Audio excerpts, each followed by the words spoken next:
Hi friends, welcome to my channel. இன்னைக்கு சிஎஸ்கோட top 10 players யார் யார் பார்க்கலாம் வாங்க. 10th பிளேஸில் பார்த்தீங்கன்னா ஃபாஃப் டூ பிளேசஸ் 2018 2021 ஐபிஎல் சிஎஸ்கோ பண்ண முக்கியமான பிளேயரில் இவரும் ஒன்று.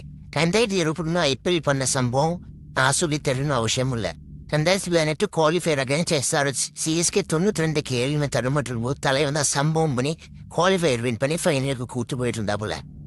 9th பிளேஸில் பார்த்தீங்கன்னா ஆல்பி மோர்கல் 2011 2010 ஐபிஎல் கப் அடிக்க முக்கியமான பிளேயரில் இவர் ஒரு பக்கமான ஆல்ரவுண்டர். பல சம்பவங்கள் பண்ணியிருக்காரு. முக்கியமான சம்பவம் சொன்னீங்கன்னா ஆர்சிபிக்கு அகேன்ஸ்டாக விராட் கோலி போல 22 ரன் 6 பால்ல இக்கட்டான சூழலில் அடிச்சு பறக்க விட்டு 6-4 ஆர்சிபியே சம்பவம் பண்ணாரு. இது நம்ப முதல்ல ஆர்சிபி மறக்க மாட்டாங்கன்னு நினைக்கிறேன். 8th பிளேஸில் பார்த்தீங்கன்னா ஷேன் வாட்சன் பேட்டிங் வேணுமா பேட்டிங், பவுலிங் வேணும் பவுலிங், பொழக்கணுமா பொழந்தெடுப்பார். அது ஃபைனலாக இருந்தாலும் செமிஃபைனல் குவாலிஃபயர் வந்து எதாக இருந்தாலும் சரி. முக்கியமான சம்பவம் பார்த்தீங்கன்னா மும்பைக்கு அகேன்ஸ்டாக 2010 ஃபைனல் ரத்தம் சொட்ட தலைமை விளாண்டது இன்னும் மறக்க முடியல. ஆனால் ஒரு ரனில் நமக்கு கப்பு மிஸ் ஆகி போச்சு.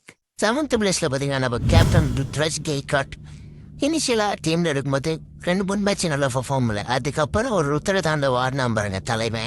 அடுத்தடுத்து ஆஃப் செஞ்சுரி 3 ஆஃப் செஞ்சுரி, அதுக்கப்புறம் செஞ்சுரி அடிச்சு இப்போ தலைவன் சிஎஸ்கேக்கு கேப்டனாக இருக்காப்புல. 6th பிளேஸ் பார்த்தீங்கன்னா Mike Hussey, one of the best opening batsman. Opening வந்து கவர விடாத சம்பவம் கிடையாது. மேட்சே வந்து 116 ரன் விட்டு பொழந்துருப்பாரு. சிஎஸ்கேவுக்கு நிறைய வின் பண்ண உதவியாக இருந்திருக்காரு. 2010 2011 ஐபிஎல் கப் அடிக்க ஒரு முக்கியமான பிளேயராக இருந்தவர். 5th பிளேஸ் பார்த்தீங்கன்னா நம்ம Dwayne Bravo, one of the key player of CSK. Batting வேணுமா பேட்டிங் இருக்குது, பவுலிங் வேணுமா பவுலிங் இருக்குது, ஃபீல்டிங் வேணுமா அதுவும் இருக்குது. டெத்துகளும் வந்து பாலை சொருமா பாலை வந்து சொருகி விக்கெட் எடுத்து கொடுத்துட்டு போய்கிட்டே இருப்பாப்புல. 2018 மும்பைக்காக ஒரு முக்கியமான மேட்ச்சில் 68 ரன் 30 அடித்து பறக்கூட்டி வின் பண்ணி கொடுத்துருவாப்புல. அந்த மேட்ச்சை நம்ம மறக்கவே முடியாது லைஃப்பில். 4th பிளேஸில் நம்ம சின்னத்தில் சுரேஷ் ரெய்னா தலைவன் பண்ணாத சம்பவம் இருக்கா என்ன, இதெல்லாம் நான் சொல்லி உங்களுக்கு தெரியணும். சரி, இருந்தாலும் ஒரு சம்பவம் சொல்கிறேன். பஞ்சாபுக்கு அகேன்ஸ்டாக 25 பால்ல 87 ரன் போட்டு போலந்துருவான் வச்சு தரலாம். அவர் highest individual power play score. அதுவும் இல்லாமல் பவுலிங்லேயும் வந்து தலைவன் விக்கெட் வேணும் சம்பவத்தில் தோனி பால் கொடுத்தா போது விக்கெட் எடுத்துக்கிட்டு போய்கிட்டே இருப்பாப்புல. தலைவன் எல்லாம் மறக்க முடியாது 90s கிட்ஸால். 3rd பிளேஸை நம்ம ஆசனா ரவிச்சந்திரன் அஸ்வின். தலைவன் வந்தால் ஃபஸ்ட்டு ஏபிஎல்லேருந்தே சம்பவம் பண்ண ஆரம்பிச்சிட்டாப்புல. தோனிக்கு எப்பப்போ கெயிலு மேக்ஸியல் விக்கெட்டு பெரிய பேட்ஸ்மேன் அடிச்சு போலாடு அவங்க எல்லாம் விக்கெட் எடுக்கணுமோ தலைவன் கையில் பால் கொடுத்தா போதும் விக்கெட் எடுத்துகிட்டு வந்துட்டே இருக்கிறாப்புல. கேம்பிரஸ் பார்த்தீங்கன்னா நம்ம தளபதி ரவீந்திர ஜடேஜா இப்போ தான் ராஜஸ்தான் ராயல் அமைச்சிட்டாங்க. 2023 உலகமே நம்ம தூத்துறோம்னு நினைக்கும் போது 2 பால்ல 10 ரன் அடிக்கணும். ஒரு 6 ஒரு 4 வின் பண்ணி கொடுத்து கப்பு தூக்கி தலைவன் கையில் கொடுத்து கண்ணீர் வர வச்சிருப்பாப்புல.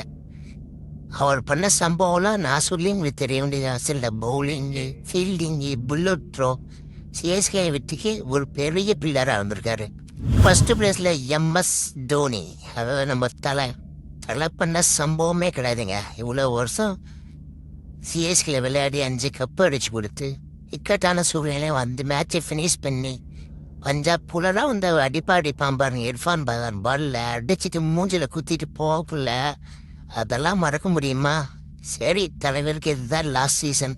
இதில் வந்து ஒரு நல்ல ஃபேர்வெல் கொடுத்த ஒரு அனுபவம் எனக்கு ஆசை. சரி ஃப்ரெண்ட்ஸ், நீங்கள் என்ன நினைக்கிறீங்க? எந்த பிளேயர் லிஸ்ட்டு ஓகேவா, இல்லை நீங்கள் எந்த பிளேயரை ஆட் பண்ணணுன்னு கீழே கமெண்ட் பண்ணுங்கள். இல்லை உங்களோட டாப் 10 பிளேயர் லிஸ்ட்டு கீழே கமெண்ட் பண்ணுங்கள்.